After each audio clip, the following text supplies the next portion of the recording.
Regardez bien cet homme. Aujourd'hui, il marche lentement. Son regard est fatigué. Son silence est lourd. Pourtant, autrefois, il était un homme respecté, un père présent, un mari connu pour sa droiture. Mais un matin, sans avertissement, sa vie a basculé. Ce jour-là, il a été convoqué devant une instance judiciaire. Il pensait à une erreur, un simple malentendu. Mais dès son arrivée, il a compris que quelque chose n'allait pas.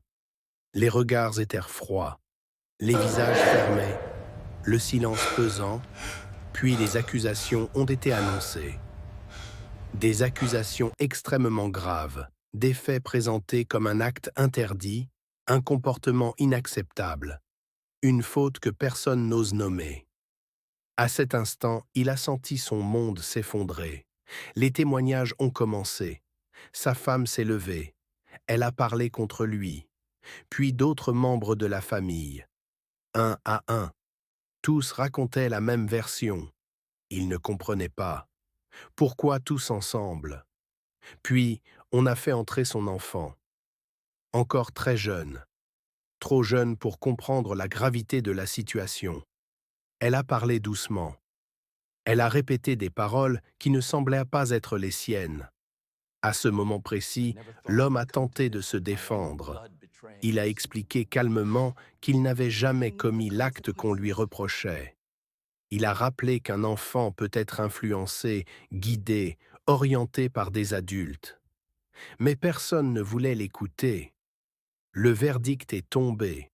Une décision lourde, une sanction sévère, et avec elle, de longues années de mise à l'écart. Les portes se sont refermées derrière lui. Les jours ont passé, les mois aussi, puis les années. Dans le silence, il se posait toujours la même question.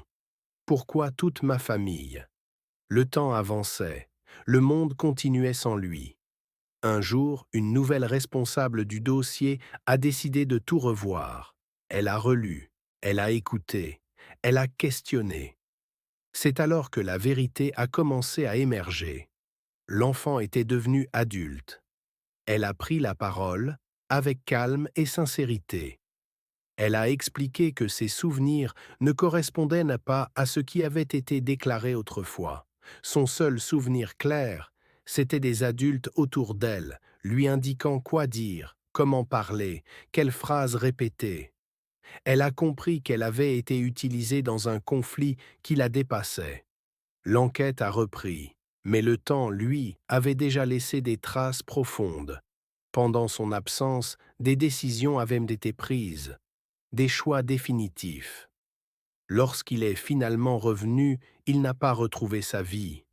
Il n'a retrouvé ni sa jeunesse, ni ses biens, ni les années perdues.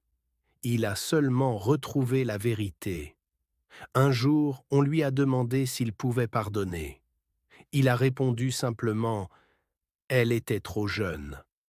Les adultes savaient ce qu'ils faisaient. Cette histoire nous laisse une leçon forte. Parfois, la vérité est étouffée. Parfois, la famille devient un piège. Et parfois, le temps perdu ne revient jamais. Si cette histoire t'a touché, abonne-toi.